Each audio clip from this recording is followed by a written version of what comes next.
We spent the last few days examining capitalism as an economic system and a way of addressing scarcity in society. And so now I want to move to another way to address scarcity through socialism as an economic system. But before we do, I want to invite you to take part in a brief thought experiment with me. I promise we'll come back to it later. So imagine that you're living in a society absent prices. There are no markets, there are no market prices, and there's no private property.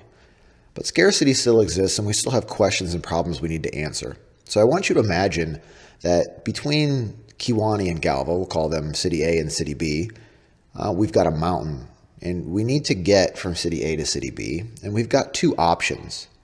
We need to build a train track either going through the mountain or around the mountain. And there's a couple considerations I want you to think about while you're going through trying to decide which of these choices is the best for society. If you choose option one and you go through the mountain, I want you to know that there's going to be tons of engineering that's required to take this route.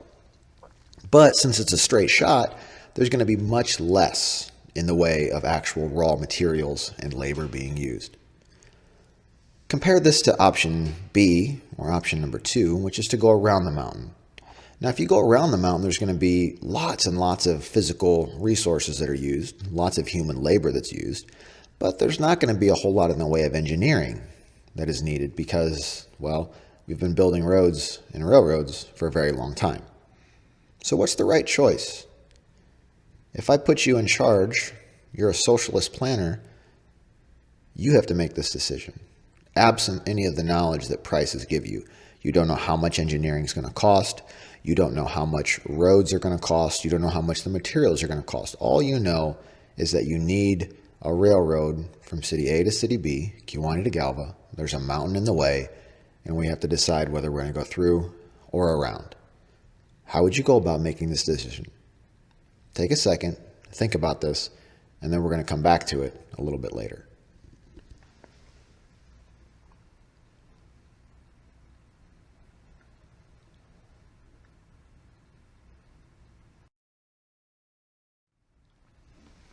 So I think it's worth asking the question, why would we even bother talking about socialism?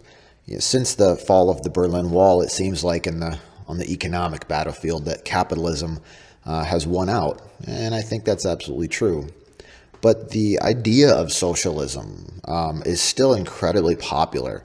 So from a recent 2016 YouGov poll, we see that 42% of Americans under the age of 30, that's you and me, have a favorable view of socialism. 42%, that's a pretty large, significant portion of the American youth who are drawn to this idea. It's not just the American youth, though. Historically, there have been some pretty prominent figures who have endorsed socialism. Martin Luther King Jr.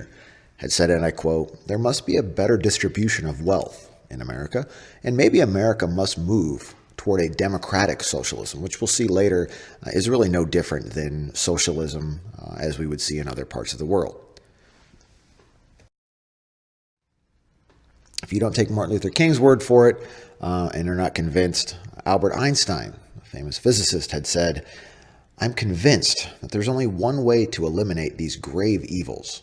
He's talking about the inequalities that capitalism produces, namely through the establishment of a socialist economy. He goes on to say, "In such an economy, the means of production are owned by society itself and are utilized in a planned fashion. A planned economy would distribute the work to be done among all those able to work and would guarantee a livelihood to every man, woman, and child." End quote. And we're going to see a lot of these words pop up when we examine socialism, whether it's the means of production, planning, those sorts of things. A more recent or contemporary example of a popular endorsement of maybe not socialism, but the problem that socialists address was when President Obama had said in one of his addresses that wealth inequality, which is what many socialists blame capitalism for creating, is the, and I quote, "defining challenge of our time." And they point to the actual distribution of wealth and assets in the United States that go to the top 20 10, 5, and 1%, and the very little that is distributed to the bottom half of the United States population. So let's take a look at socialism and try to give it a working definition so that we can distinguish between socialism and capitalism. If you remember, the definition of capitalism looked similar to this, almost identical. Capitalism said that the factors of production, which was land, labor, and capital, are owned and operated by individuals. Notice if we replace the word individuals with government, we now turn the system from capitalism into socialism. So if all economic systems are ultimately responsible for solving or at least addressing scarcity, and markets address scarcity through, capitalism addresses scarcity through markets, socialism does it through something different, central planning. And we'll talk more about this in a little bit. But central planning, in order for it to happen, number one, property, we have to change the way we view property. By definition of socialism, property and the factors of production can't be controlled privately by individuals. They can't have the right to exclude others. It has to be controlled collectively through the state.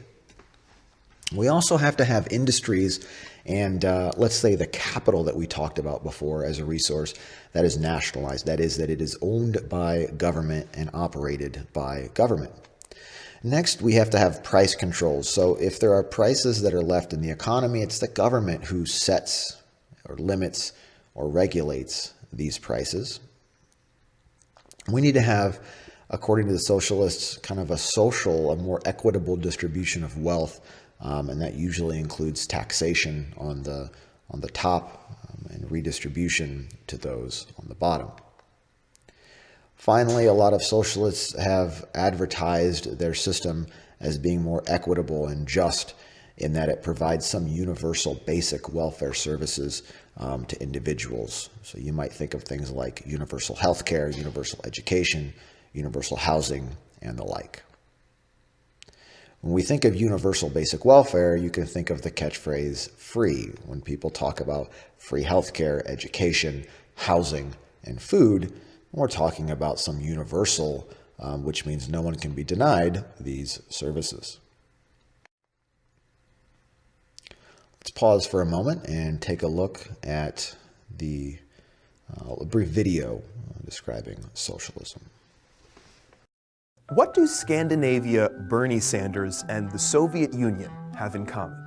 Well, arguably the most misused theory of all time, socialism. The word is thrown around in popular culture and political discourse as both a pejorative and a compliment. But how can the same system be behind both the Nazi Party and Finland's world-class education system? What exactly is socialism? Well, in its most simple form, socialism is when a population collectively owns and controls the means of production and distributes the end result proportionally. In practice, however, control is usually delegated to the state, while the distribution usually comes in the form of underlying social welfare to satisfy everyone's basic needs like housing, education, and healthcare. The end-all purpose is to guarantee a level playing field for all members in a society, thereby removing class distinctions based on ownership. For example, in the US's capitalist society, high-quality education is expensive, meaning that those who can afford it are generally given better opportunities. Those who can't are forced to compete at a material disadvantage. This leads to class inequality, not on the basis of talent or ability, but on generational wealth. By comparison, in countries like Finland, where high-quality education is free, everyone is given the same opportunity to succeed or fail, regardless of their financial status. If that sounds a bit idealistic, that's because it's supposed to. Early socialism was predicated on the idea that if we could eliminate classes and have true societal equality, it would be a utopia. In fact, earliest modern form of socialism was called utopian socialism. It's important to note that there are no 100% socialist countries, but rather different socioeconomic systems with socialist undertones. Even the Union of Soviet Socialist Republics, which literally has the word socialist in the name, has been called a far cry from real socialism. The same is true of Nordic countries, which employ socialist programs combined with a capitalist economy. But why are the Nordic countries doing so well, while Russia is still recovering? Well, like any political system, socialism has a countless number of variations. The two most dominant are social democracy, as practiced by Sweden and Bernie Sanders, and the Marxism-Leninism form of socialism used by the Soviet Union, China, and Cuba. A social democracy generally prioritizes improving quality of life through equal rights and opportunities, bolstered by a state-run welfare system and on top of a capitalist economy. On the other hand, Marxism-Leninism prioritizes the infallibility of its dictatorship government. The rationale is that any benefit to the state would also be a benefit for the people. However, in practice, this has meant that the ruling party can massively depreciate the population's standard of living for the good of the state. Although both strive for similar utopian socialist goals, the way they approach them is very different. These examples show that socialism, along with its logical extreme, communism, may be backed by rational theory, but requires rational practice to go along with it. Socialist democracies are the happiest countries in the world. Other socialist-leaning countries, like China and Cuba, suffer from terrible human rights abuses like modern slavery and censorship. Maybe the best takeaway is not to trust anyone using the word socialism to describe radically different political theories. Just because salad is in the name doesn't make fruit salad, potato salad, and Caesar salad the same thing. If you'd like to learn more about libertarianism, anarchy, and other political ideologies, check out our full playlist here, starting with communism.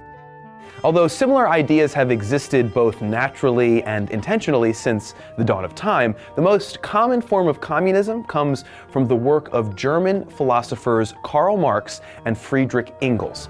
That link is also in the description below. Thanks for watching TestTube, and make sure to subscribe.